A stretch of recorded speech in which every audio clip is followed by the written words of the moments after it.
Alright, so welcome to Classical China. The four civilizations, or the four dynasties of China, are these four right here. The Zhou, the Han, the Shang, and the Qin. We're going to start with the Shang.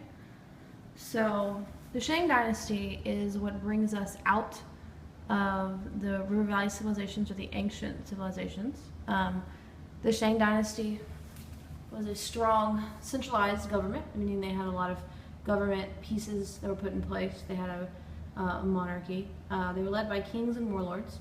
Warriors became a big deal because they had to defend and protect what was theirs. A large portion of the people who lived in this kingdom were peasants, meaning they were farmers. They didn't have a lot of money. They worshipped their ancestors, which is another word for grandparents. They basically believed that they would bless you and you would be rich, and so on and so forth. The Shang also began to use bronze weapons. The problem with bronze weapons is that they're soft, and so they break eventually as people use them. But the Shang are the beginning of using the bronze weapon. Following the Shang is the Zhou dynasty. They take place from about 1122 to about 256. They lasted about 900 years, which is the longest Chinese dynasty in history. They made the government larger, which wasn't necessarily a good thing. They wrote a document called the Mandate of Heaven, which basically claimed that Chinese kings had direct authority from God, and that the king had to be followed because his authority was holy, pretty much. They did expect kings to be good and efficient, and men controlled the society.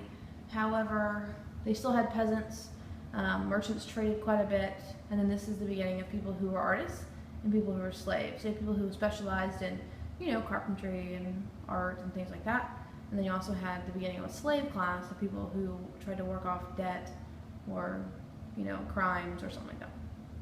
Following the Zhou dynasty is the Qin dynasty. The Qin dynasty their leader's name was Qin Shi Huangdi. He was the first ruler, and he adopted something called legalism, which basically, we'll talk about that in a little bit. But he put all of his opponents in prison, and he burned all the books, essentially because he wanted complete control of everything. He developed, kind of continued what the Zhou did in making the government bigger, but he created what's called a bureaucracy, which is a pretty large government that's not necessarily efficient, and it had three different parts. So as you can see over here, you have the civil division, the military division, and you have something called the censorate, which was somebody who basically made sure that the government people did their jobs. So if the censorate came by and saw that you weren't working, then he would report you and you would get in trouble.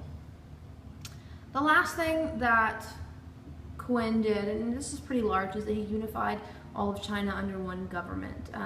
That's the first time that China as a whole country belonged to one government system, which was a pretty big deal. He also built a road system throughout China, and he created a singular money system, meaning everybody in China had the same source or type of money.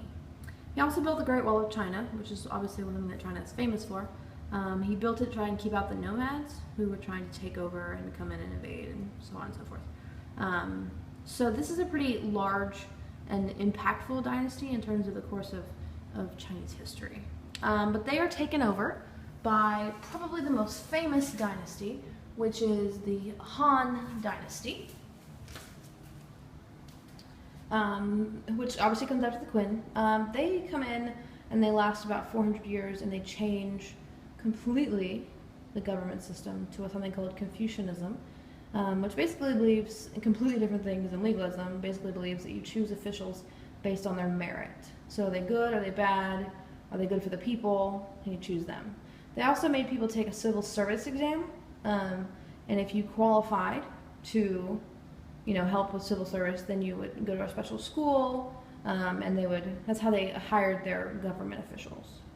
People were required to join the military, and forced labor was required for peasants. Women weren't too important in this period of time. The number one thing that they're known for is obviously trade.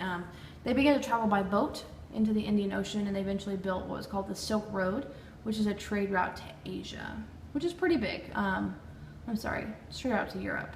I should have said Europe.